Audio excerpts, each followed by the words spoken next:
All right, thank you everyone for joining us. This is our third Wireless Wednesday. And so a brief introduction, my name is Alayna. I'm an undergraduate at AUP, and Sandra and I, who will introduce herself in a second, we both work in admissions, like on the student end of things. So we're kind of like, our title is Student Ambassadors. So we're kind of like the liaison between prospective students and admissions office staff. So yeah, oh, and just for reference, my degrees are, my major is History, Law, and Society, and I'm double majoring in Environmental Studies. Sandra, do you want to introduce yourself? Yes, so I'm Sandra. I am a senior at AUP. Next semester will be my last one. I'm sad, but I'm planning to come back, so I'll be fine.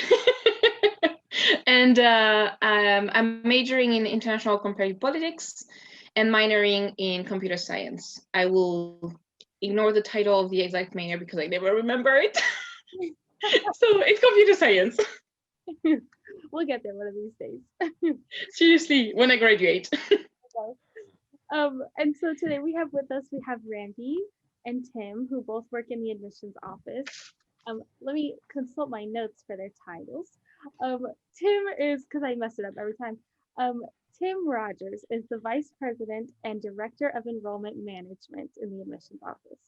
And then we also have Randy Vener, who is the Director of Financial Aid. So we brought them on here today because our topic is choosing a university and applying to AUP. So these two wonderful people will be able to help answer all sorts of admissions questions because they actually are a part of the team that, or manage the team that reads applications and accepts students. So they have all that.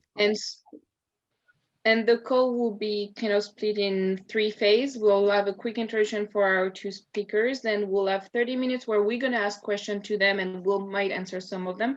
And then the rest of the time will be open to question for all of you guys. So, but if you have a really urgent one, don't hesitate, raise your hands and we can take one in the middle, but otherwise we'll definitely, we'll have 20 minutes for answering all your questions. Mm-hmm.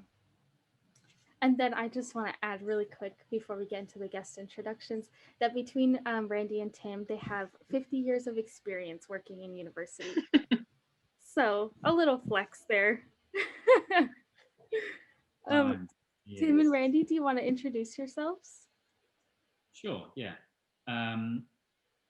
As Alayna said, my name's Tim Rogers. I'm one of the vice presidents at AUP, so I am one of a team of 5 that manage the university and run the university. But my day job is the head of admissions, effectively, or as we say now, director of enrollment management. So I've actually permanently been at AUP. This is coming into my 7th year, but I've been associated as a consultant with AUP for 16 or 17 years even. So a long time. So previously I started my university career at the University of Warwick in the UK in the international office, did a lot of recruitment of students and admissions, particularly in the continents of Asia and particularly Africa. Then I went from Warwick to the London School of Economics, where I was director of student recruitment and admissions, and then set up my own business, kind of focused in on recruitment and issues around internationalization, and worked in about 25 countries, mostly at the governmental level, writing policies around internationalization and the recruitment of international students. So that's me. Randy? So my name's Randy Vener, and I, as Alayna said, I'm the director of financial aid, but I can pretty much describe how I got to AUP as a before AUP and after AUP. I was born and pretty much grew up in Southern California, in a city called Thousand Oaks. And I even went to university in the area, but by the time that I got to be a junior, I really wanted to get out and get a new experience. And I was lucky enough to do a junior year abroad. It wasn't even a semester, it was a full year abroad in Paris. And had I known about AUP at the time, I probably would have wanted to come to AUP or even transfer, but it was with a different program. And then I got back and I wanted to get back to France somehow. So I went as close as I could get, even within the United States. And I moved to Washington, DC, and I worked at the World Bank for a little while in different areas. And then I moved back to California and worked in real estate and loans. That was kind of a precursor to what I'd be doing a little bit more in financial aid at AUP. But I still wanted to come back to France, and I kept visiting. And on one of the trips over, as fate would have it, I met my wife, who's French, and ended up staying. I was very happy to be able to stay because that's what I wanted to do. And I got a job at AUP. Now that's been 20, I'll just say 20 plus years ago. I remember I have a lot of institutional memory with AUP, but I've been working with Tim, as he said, first time consultant, and he consulted with admissions 17 years ago. So I am the director of financial aid. I oversee all financial aid. I also am a recruiter. So I work with Tim. I'm kind of deputy director of admissions. I have a recruiting territory that I'm responsible for, and I enjoy that very much. I also oversee the application reading team, the application team here in Paris. So everyone who applies, I kind of oversee that. And really, I work with the financial aid team and an application team, great people. And that's pretty much what I do in admissions, but I'm also I'm involved a lot on campus. And that's the nice thing, is that admissions is one thing in bringing students to AUP, but I also have a lot of contact with, say, the two of you and a lot of current students on campus, which is also very nice as well. Wow. Thank you, Tim. And thank you, Randy. Maybe we can start firing some questions. Fire away. I don't know who wants to answer first. Those questions are open to really the both of you for now. Do you see a pattern in what type of student apply to AUP, and what pattern has a more tendency to have a maybe more successful like time at AUP, like students who really enjoy and really grasp the fact that they are broad and all that? So can you see that in your application and letters and saying that? Yeah, and it's interesting, and it's a very well-timed question, because unusually, certainly in the spirit of the last couple of years, Randy and I have been reading applications in the last week because we've got so many. It's kind of all hands on deck. So I'll start off on Randy, and then you finish. Sure. So I've definitely seen, and actually you two are prime examples, that students who are successful in their application tend to be open-minded, full stop. That doesn't mean to say that they are open-minded to the world around them in terms of travel. It may be that they haven't left their hometown, but they are engaged with activities and have views on the world. There are plenty of people that are holding 1, 2, or even 3 nationalities. You know, last year we had somebody coming in holding 5 nationalities, which I didn't even think was legal. Apparently, well, I'm told it is. So you can actually have people who have an international experience because they have been international. You know, they've got a Sri Lankan mother and a Dutch father, and they applied from Jakarta, but they're currently in Santa Monica at the community college. And that's an actual student from a couple of years ago. So people are open for sure. One thing that I think has changed in the last maybe as few as 18 to 24 months is that there is some element of France about the application. It could be expertise or years of learning French at one level. Could be that they've got a French mother or French father, or that they've done a study abroad at high school already in France, or they've been on holiday in France, or this is really interesting, and this is just from the last couple of days, their parents have some connection to France. So I just read an application. In fact, I read 2 applications just in the last couple of days from students in Idaho. And would you know it, both parents had done a semester abroad at the Sorbonne from little old Idaho, well, actually big old Idaho. So that French connection, that's a real thing. What else would you say, Randy? You look at more than I do. What I would, the first thing that comes to mind is, because the question is, what are the patterns? And really what we're kind of also thinking there is, what are the patterns of students who are attracted to AUP and who would do well at AUP? Because the whole idea is to do that. We don't want students who wouldn't fit in here applying for many reasons. So the idea is that the way that we're talking about it, the way that students, when they consult the website, all the information, we're looking for a certain type of student who would do well. And actually, Tim and I, going back to that institutional knowledge, about, I would say it's maybe 6 years ago, we went off together and drafted. It was a first draft that we asked other people's opinions for, but we decided to define what would make a student who would fit in. How would we describe a student who would fit in very well on the campus? And and then we decided to quantify it, because we wanted to score each person coming in order to keep track of that. Are we attracting the kind of student who, I guess on two extremes, one who would be this just amazing student who is a perfect AUP student that AUP people know about, right, when you kind of say it. And then other times you'll get an application and it's rare, it's more and more rare, but you kind of scratch your head and say, how in the world did they ever think about applying to AUP? So you have this like range. And what's really nice is that we've been able, it's kind of ingrained now. We know the type of student who would do well. Now, as it just turns out, Tim and I had talked a little bit before about both of you, because I remember when both of you applied, you both scored, and this is absolutely the truth. We went back and looked it up. You were at the top level of the RFIT score. We saw that right at the beginning. And we could go into more of the particulars of why that is. But again, especially for two AUP students like yourselves, you almost could say, oh, I know exactly the type that you're talking about. Yeah, and I want to, so that's really reassuring to hear that we had good scores, first of all.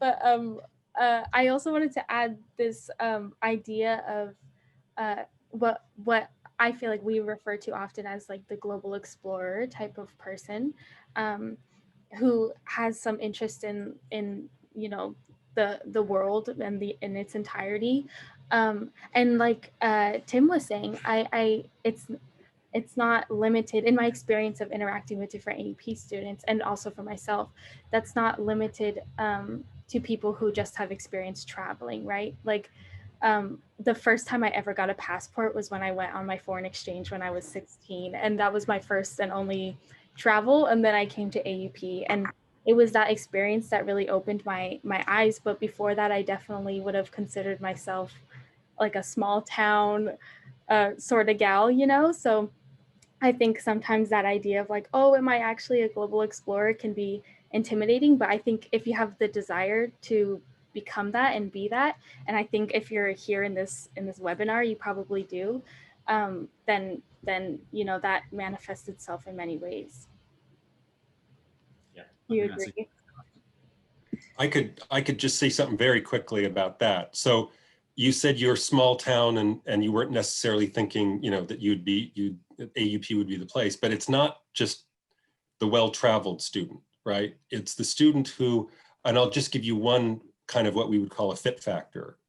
If we see students kind of consistently putting themselves, taking a chance, being a bit more proactive, and especially getting into a situation where it might even be a difficult one, and making the best or taking the chance at that time, you kind of figure that type of student is going to be okay in the AUP community, in the middle of Paris, maybe very far away from their home. And that would be just kind of one of them. Right. I definitely agree with that. And I think the reason we ask that question of like what type of student comes to AUP is because there's some sort of like specificity or uniqueness to AUP. So do you want to talk about what that uniqueness is? Yeah, very good question. So again, I'll say a couple of things and then Randy, you chip in. So I would say some of the uniqueness, I base it around 3 factors. So, and they're all important. And there's sometimes not factors that you think very much about when you choose a university. Number 1 is size. There are some extraordinarily famous universities around the world where you come in as a freshman and you are sat in a classroom of 650 students. I went to university at the University of Kansas and a long time ago, and I remember doing a sociology class which in the olden days had a video linked and you sat in 2 amphitheaters. So I didn't know my professor from Adam. I mean, it really was like that. So size is really important, and it's not something that a lot of people think about. It means that, and you both will have had these experiences, sure, in your freshman year, you'll be in slightly larger classes, sometimes as big as, you know, a massive 25, possibly 30.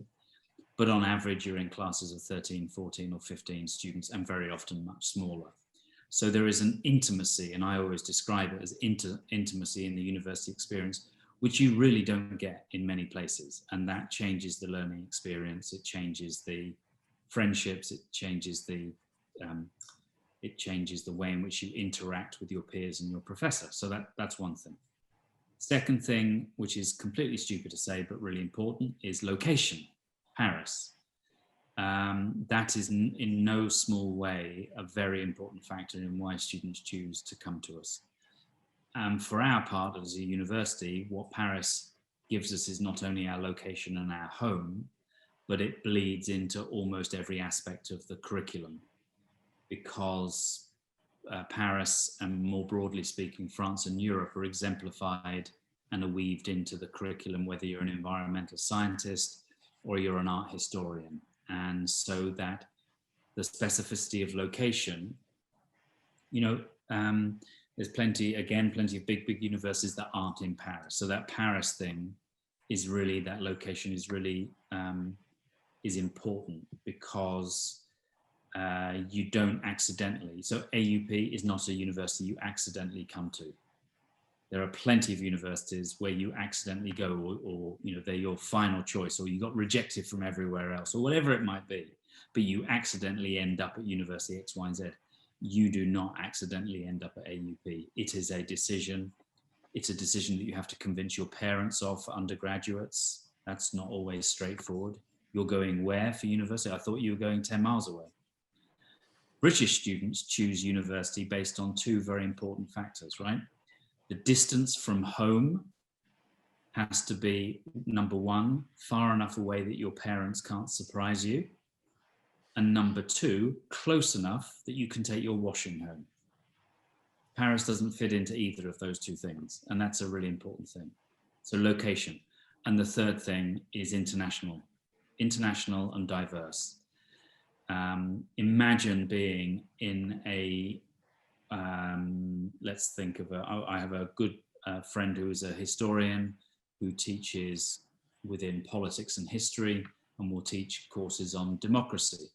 Well, think about doing a course in the history of Western democracy, or democracy full stop, with 12 people in the classroom and 6 of them are not from democracies. They're from kingdoms, or they're from, I could make a joke in the old times, or from the States, but things have changed. That means that you discuss democracy, you know, half of those students are thinking, well, actually, you know, why is democracy a good thing? Because I'm from X, Y, and Z, and things are okay because, you know, we have a king, or we have another system of government. So that internationality both inflects in the curriculum and your learning experience, but also the very fact that you work out that you've got 10 people in a classroom, they're from 6 different countries, everybody's view of popular music and art and food and clothes, totally different. You can't help but kind of absorb that. So I split it into those three things. So that for me is, those three things are really significant, and there aren't other universities that can talk about it with the same authenticity we can. I would say, I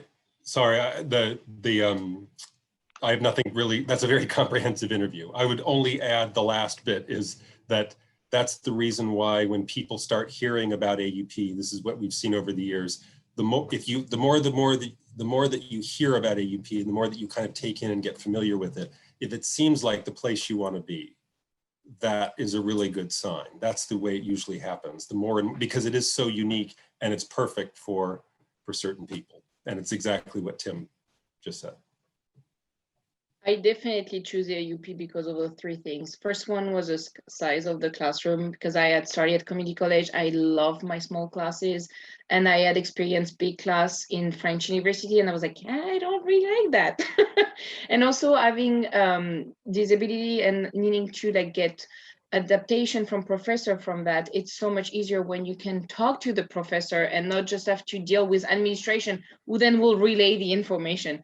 So it's definitely like size was definitely my number one decision. Then international, definitely I wanted to finish my study in English, and I was in France. Paris was just a bonus, and I ended up working because my mom lives here too, so it was perfect. But definitely for me, the number one was size. Maybe we can go to the next question.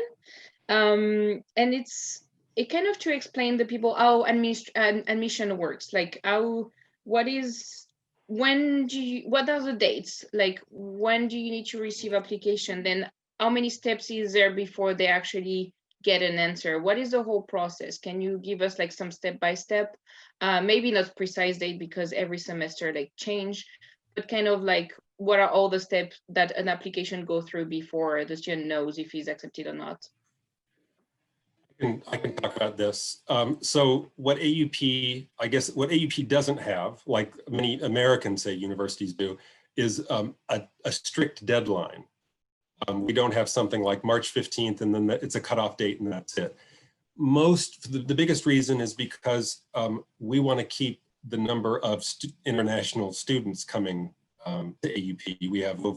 We've had over 100 nationalities for many semesters going back. So if we kept it at, say, March 15th, we would have many more Americans. Not that that's a bad thing, but you understand what I mean. So what we have are different rounds of admission. So there are 4 different rounds of admission. There's one that, and I'll just run through these quickly. There's an early one that corresponds most likely to like an early decision in the United States in November, mid-November. Then there's another one that we really call priority admission. Most students should be applying by the beginning of February.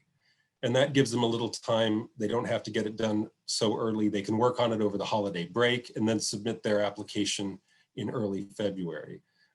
Then there's regular decision, that's the March 15th that I'm talking about. And then finally there's international or later admission after April 1st. And we always keep open spaces for those late applications that we're going to receive for the very reason that we will get super strong applicants, great fit for AUP, wonderful students who just apply late. And a lot of times it's outside the United States. In fact, we always reserve a certain amount of spaces for French students who apply after they take the French baccalaureate exam in normal years, that is. So that's a complex process. I'm not sure if you want me to go into everything, but there are the different aspects of the application, and you submit it. If you're missing anything, our application team or the admissions counselor helps you complete it, and then the file is prepared. As Tim and I both said, we've been reading files, we've been preparing them, goes before the admissions committee, and then students get a decision. So that's the process itself. Thank you, that's great. I think if student wants more information, they can ask her after, but I think that's a really good like resume, would say. Maybe Randy, could you tell us a little bit more now about financial aid specifically to AUP? Because we work a little differently. We are in France, but American schools, so it can be confusing for certain students. And also, like, can everybody get financial aid, or is it just Americans, or something like that? So maybe that would be a nice thing to explain. Yeah, I'll be happy to. It's a complex subject. So the first thing when I think of financial aid, obviously we give out a lot of financial aid. A lot of people don't know. The budget, for example, the most recent budget was 4.5 million euros, okay, that we give out. So financial aid is a concept. People are much more familiar with it with American universities, that idea. However, there are different aspects around the world. But the idea is that not everybody pays the same tuition. And some people might say, well, that's not fair, but it actually is the other way around. Some students should pay different amounts depending on different circumstances. And that's what universities do. You can either agree with it or not agree with it. But in the American system, what we do is we have a certain amount of money that we give out to students, and it's defined by many different things. We have certain scholarships that we call scholarships that are academically based or merit-based. Many times they're awarded at the very beginning. We have something called a Global Citizen Scholarship that we give. We've been giving more and more of those out because our applicants keep getting stronger. We have a special IB scholarship for students who take the International Baccalaureate. If they have a certain score on the IB, then they get an automatic, no matter what. All they have to do is submit their diploma and they will get that automatic scholarship. They can also apply for financial aid in between. We also have what we call, and this is a bit more American, need-based. So there's an application process. If students want to actually apply for financial aid, most awards go up to the maximum of about 50% of tuition, but some go even higher. There's one scholarship called the AUP Scholar Award that goes up to 75% of tuition. So that all stays confidential within the financial aid team, even among admissions. Admissions people don't see that. And what we do is we look at everything. So there's that little bit of everything that we look at through the entire admissions file and the summary and all the different aspects that we're looking what the counselor says and what the application reader says. Then we look maybe a little bit more the kind of those fit factors that I was talking about. Then we look at the financial aid side, those confidential financial documents that the family is going to justify this need. And we put it all together, and depending on the time of the year, depending on many different circumstances, we go out with an award. And that's where most of the $4.7 million comes from. There are also two other types of financial aid to mention very quickly. One, it's a lot of time. It takes up a lot of time, but it's not really worth mentioning it here, but it's a possibility, and that is loans through the US government, the federal loans. That's possible at AUP, so our American students have access to those. And the other thing, and I also just don't want to forget, you said, is everybody open or can anybody apply? Yes, everybody can apply. Everyone can apply for financial aid except certain schools with which we have partnerships. Those are special kind of deals, but everybody else, yes.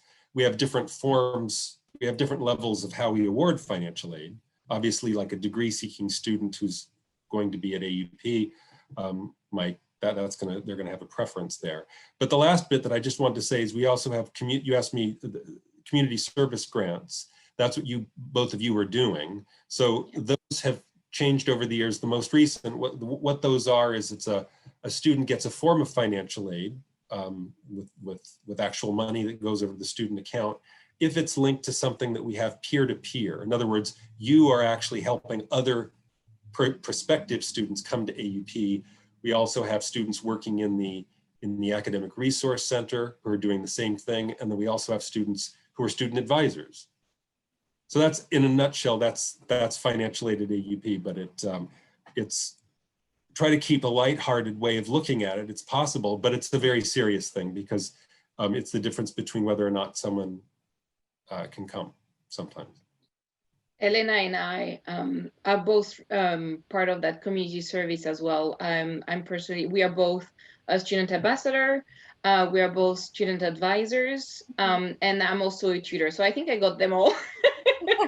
I'm like, okay, let's go full on this one.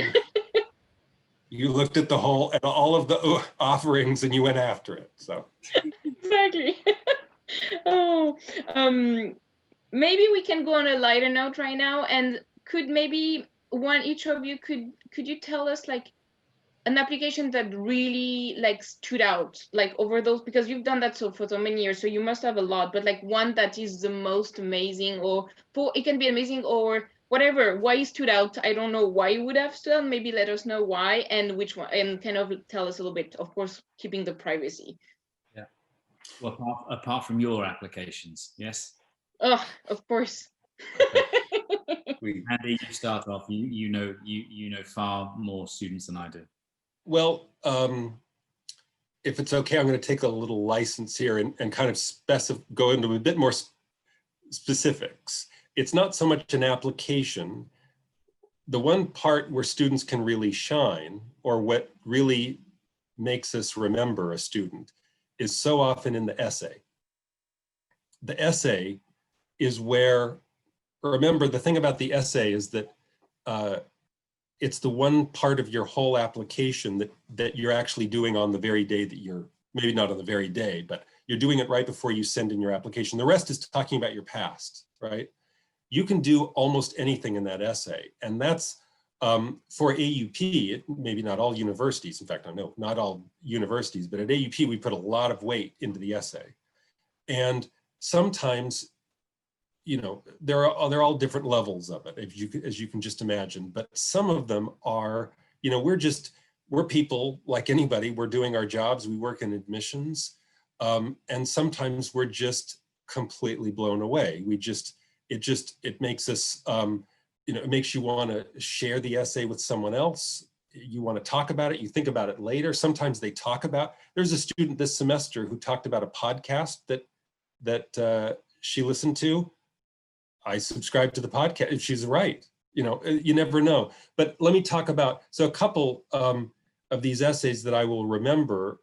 There was one going back a few years where a student wrote the whole essay from the perspective of the of we, okay, first person plural, right? And I thought, okay, so we have been with, and I can't say the name if I'm trying to maintain her anonymity, but we've been with her through a thick and thin, through these wonderful, you know, experiences, and we've seen her when she's down, we've seen her elated, you know, very well written. And I thought, where is this going? Is she's just talking about her parents, which would be nice. And then she got to the very end of the essay and she put a photo at the very bottom of the essay of her dancing shoes. And she had written the essay from that perspective. And I thought, well, that's out of the ordinary. And that I've never forgotten that essay. And I get then the last that I would say, I'm sure that Tim, with reading, it's nice to talk about ones that we're seeing right now too. I just read an amazing essay of a student. This is something, Sandra, you would know about. In France, they teach you a certain way to write an essay. There's an introduction, and then there's a développement. You develop it, and then you have a conclusion. She wrote it. She wanted to be a writer, and she wants to be a writer. And she wrote it. She said she was writing even before she knew the alphabet. And then the second paragraph talked about this adversity, and it got your attention.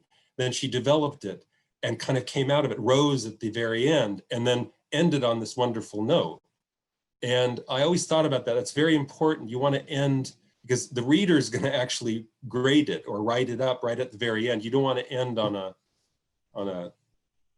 sour note, I guess. I don't know. Does that give you an answer? I guess that's Yes. what I can think of. Tim, do you have one quick one to share? Yeah, I had a great one really recently, last week. and the opening line. So this is also really fresh in my mind because I didn't write, but I had to review my daughter's university application essay just in the last few weeks. And so what Randy talks about when he mentions structure is important, because we see a lot of applications and we read a lot of essays. But the one I read the week before last was the opening line, or the opening paragraph was focused on, there aren't many 17-year-old girls who on a Saturday night are dressed as a drag queen, looking into the eyes of their dad, who is also dressed as a drag queen. That was the opening line. That was the opening paragraph. And the story was actually, the essay was actually about her parents having this absolutely crazy ber and just making it work, working all hours of the day. And actually how her and her sister resented that the parents had this bar and restaurant, and that was it was like a third child. And then for both sisters, it became the most important part of the relationship with their parents, that it shared so much and they had to do so many things together that many families don't do. It was, it was risky, right? Good essays are always risky. I mean, we don't, Randy and I will often joke and we do joke because, we have to laugh at things. We don't like people writing about that they're never late, or we don't like reading letters of recommendation saying, if there's one thing I can say about Sandra is she's always on time. That's not telling us a great deal about, and I think if people write essays like that, I mean, you don't have to be crazy inventive, but I think we often talk about the essay as an interview on paper. And although in the time of COVID, we've interviewed many, many more students than we normally do. We have so many more interactions like this, but it is an interview on paper. So don't be safe, really get it to reflect. And you have some memorable essays to read like that. That I think what we're learning from this is that you can really have any sort of story and write an amazing essay about it. Yeah, that's right. Mm-hmm. Are there any other, so if you said be daring with the essay, if you had to make a list of essay tips for applicants, are there any other things you would add to that? Actually, I've only got one thing, which I've always said to applicants, or when we go and visit schools, or even, as I say, also most recently, whatever you write, give it to a couple of friends.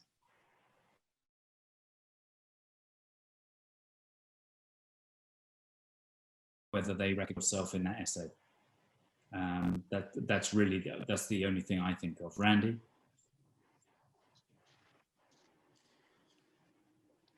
Well, that's a great way to put it. As far as I just kind of keep thinking that you can tell when people take when people take risks.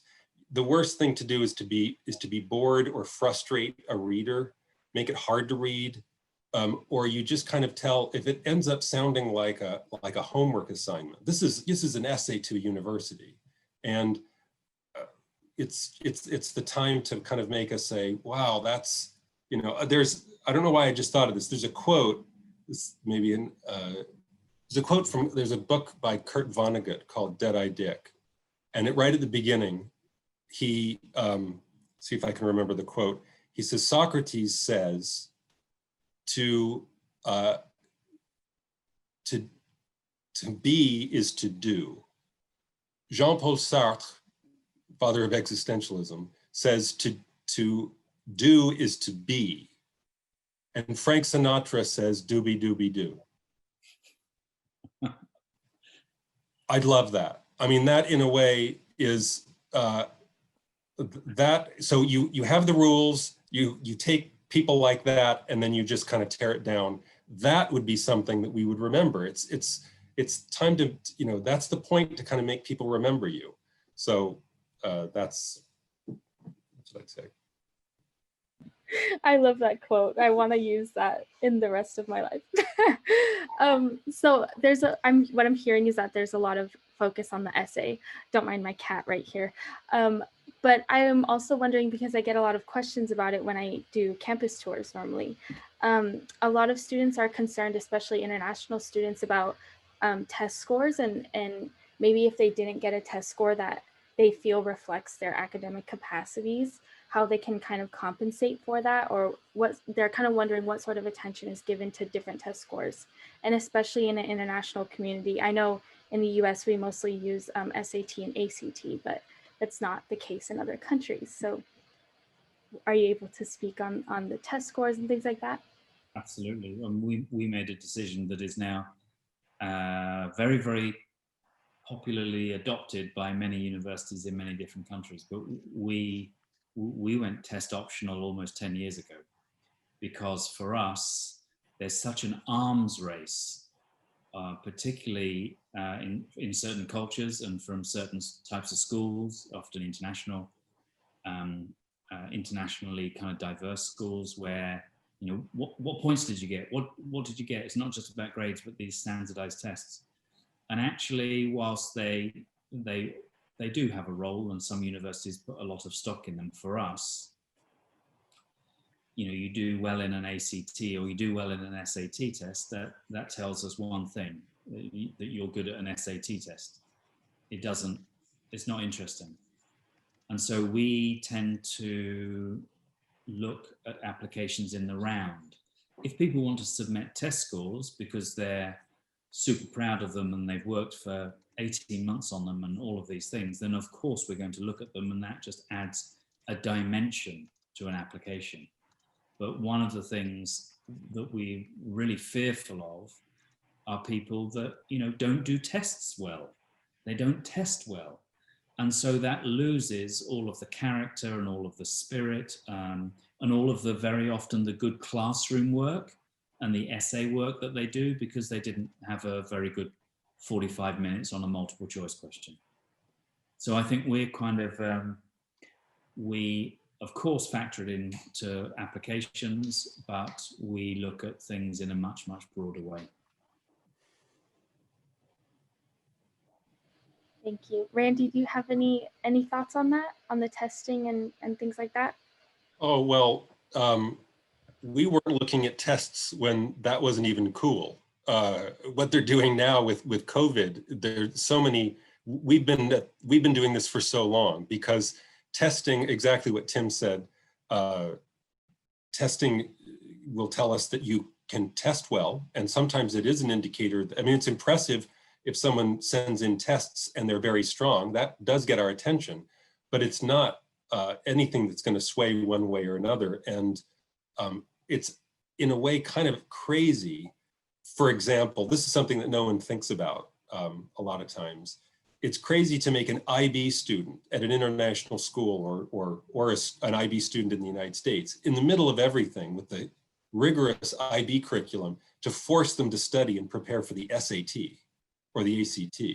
So there are actually a lot of students now, because of this last year and how it was disrupted, they're anxious about it. So for us, if you don't, it's absolutely optional. It's optional for AUP. It can help you. It can't really hurt you. Great, thank you. Okay, we're gonna go for one more question and then we'll open the floor. Tim, I'm gonna put you on the spot right there.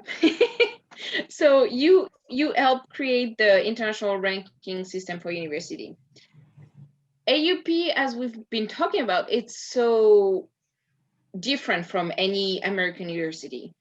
Do we apply to the ranking system? Are we even on it? Why are we on it? Why wouldn't we be? Like, what makes us stand out of it? Or can you explain? Because I know for Americans specifically, it's very important, the ranking. For me as European, I don't know anything about that, as that never crossed my mind. But I'm pretty sure American will be definitely something that they consider when choosing a university. Yeah. So I think that rankings have a place, for sure. I mean, I contributed to some of the kind of development of the methodology of the first, actually it was the second international ranking of universities. The first came from China, interestingly enough. But you have to think about the motivation. And rankings they're useful to shortlist universities. But in the main, what rankings in anything? There's so many rankings. You know, the best car, the kind of go on TripAdvisor. What's TripAdvisor if it isn't just some massive bunch of rankings? And you know full well that you go and you choose a restaurant because it's ranked #1 in Milano, and you go and actually it's absolutely diabolical because it is totally and utterly subjective. You can go on a good night, you can go on a bad night. You might not like the food, you might love the food. The chef wasn't well there. All of these things, they're not objective, they're totally subjective. And of course, you also have to remember who is producing rankings. And the only reason we have a yellow jersey for the Tour de France in France is because that was the color of the newspaper that sponsored and invented the Tour de France, and they just wanted to sell more newspapers. It is no surprise when you look at rankings, everybody out there, that they're often sponsored by a media organization. That is not a coincidence. And I think from the AUP point of view, rankings are irrelevant. I mean, to the point where we even don't submit data, and it's like being test optional. It's a gross simplification. Now, you can tell some parents that, and they look at you and the answer will be, well, that's because you're not ranked. And there is a logic to that. But the reality is universities are so complex, and education, particularly, above the age of 18 and 19, is so, you two, let's face it, you two, one of you has worked or is working, although currently away, in a boulangerie in Paris, and one of you has been the so far only resident assistant in the history of AUP, an AUP student that lives and kind of looks after a group of students. So you probably learn from those two experiences as much as doing a term paper or an essay paper. You can't put that in a ranking. They're great for shortlisting, but there is very little difference between the top 500 universities in the world, quite frankly. There is no difference between a university being #1 and being number 50. There is, you're talking about millimeters of difference. That makes sense. Don't try to convince me. I'm more convinced already. Because that's not something I mean, as Europeans, not something that I never looked for in university. For me, was either the only one who worked because that was what I wanted to go, or because it was the closest from home. So that was like, it's definitely not something that I look into. But thank you so much for answering all our questions. And now I would like to open the floor to any of the students we have. I mean, student, I'm guessing you're a student, but you might not be currently a student, but any of the attendees we have, please raise your hand and we'll call upon you and ask whatever question you have, either to Tim and Randy, but also to us. We're here also for that. We're not just here to make our speakers sweat with our questions. Yes, the floor is open. I can see your hands raised. You may speak, Khadija. Hi, everyone. I wanted to know, what is the GPA that AUP is looking for when it comes to applying to that school?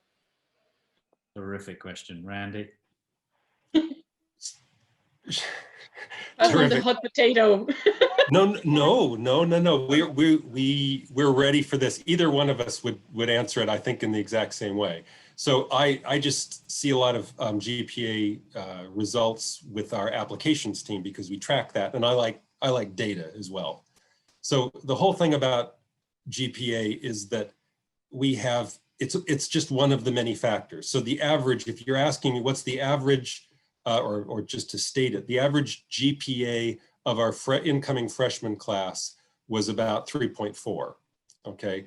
That does not mean that everything is lost if you're below 3.4. That's just the 1 point, okay? So asking or focusing on the GPA it doesn't even the GPA itself doesn't tell you the whole story, because the GPA could be lower or higher, say.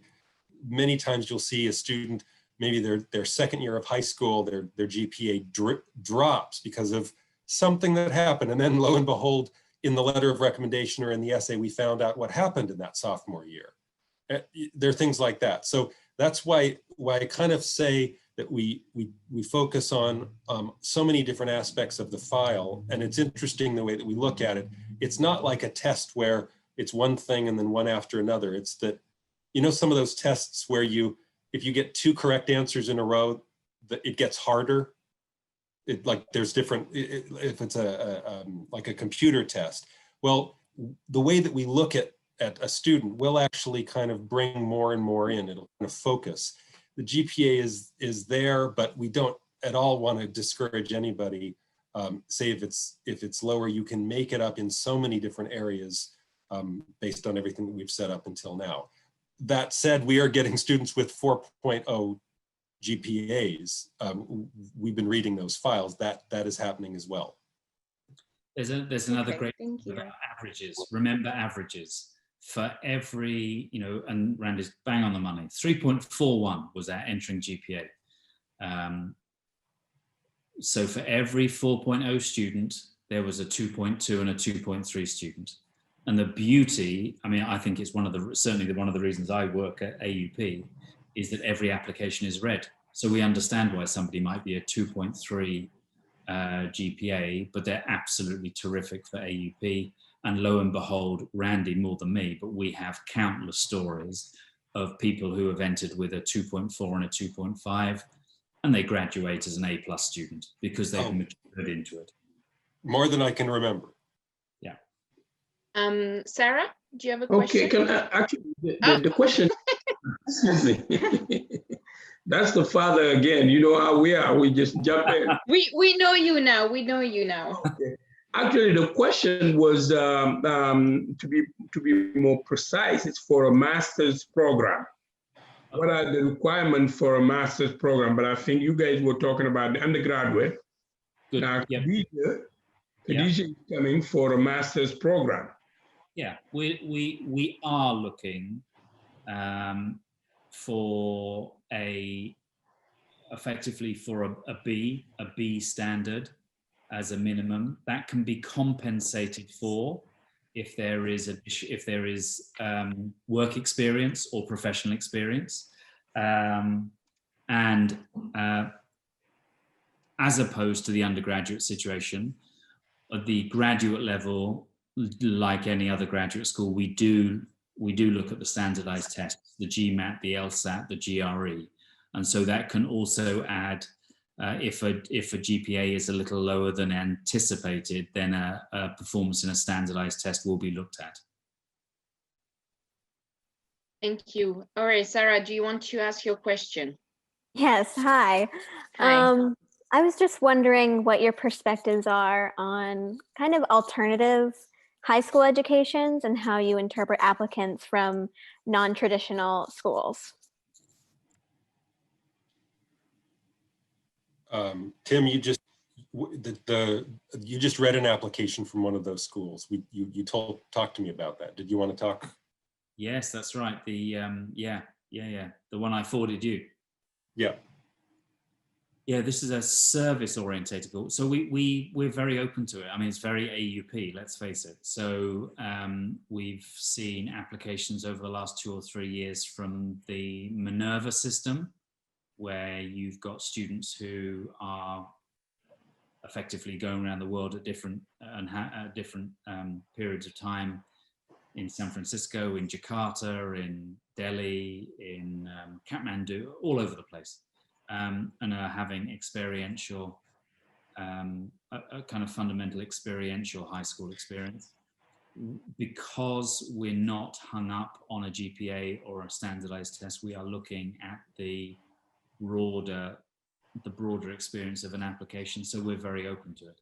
We've seen an increase. I mean, it's not an enormous increase, but it's a notable increase, at least, in the number of homeschooled applications we receive, to the point that even in just the last 12 months, we've completely clarified and deepened our advice to homeschool applicants, because that's much more frequent than it was certainly when Randy was applying to university.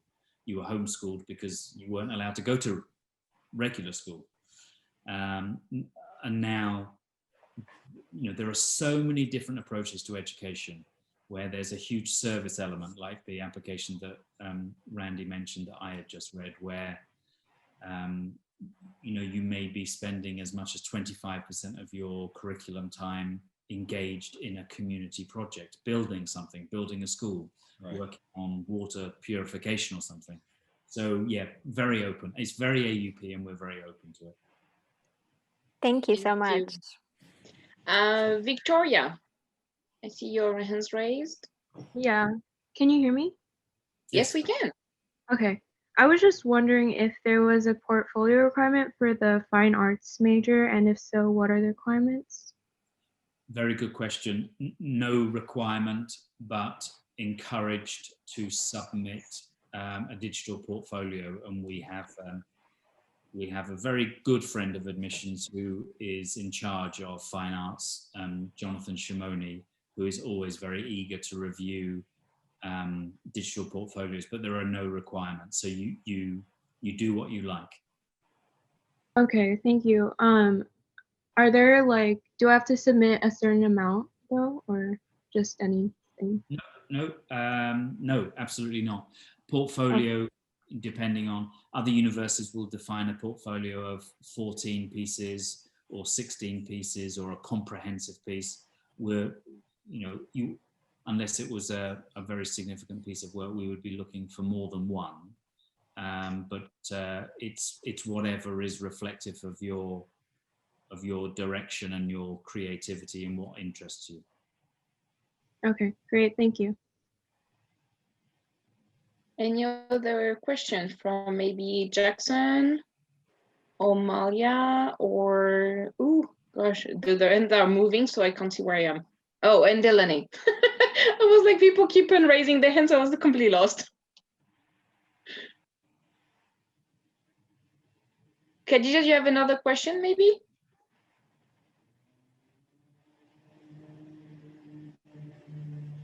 Or not? I feel lonely. Answer me, people.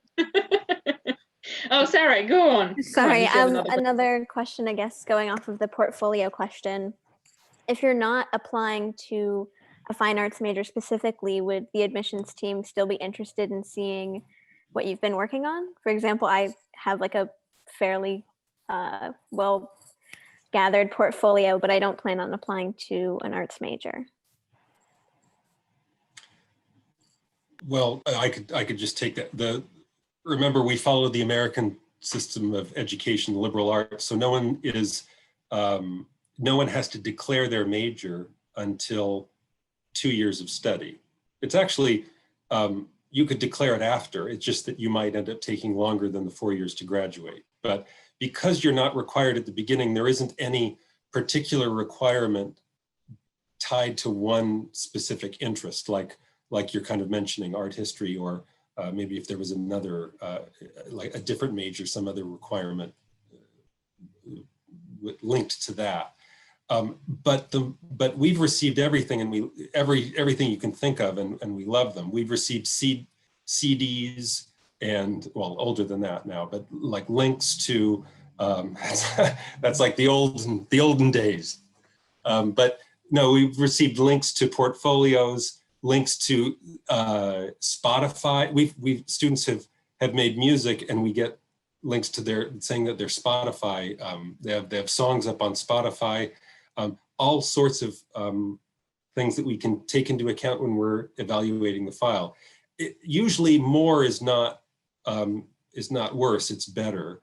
I would say you wouldn't want to submit 7 or 8 letters of recommendation. That something like that would be overkill. But a lot of times that's the whole thing, is that we don't have, we have a space, or we have the ability for you to add more if you want, if you think it's going to help us with your application, with the evaluation of your application.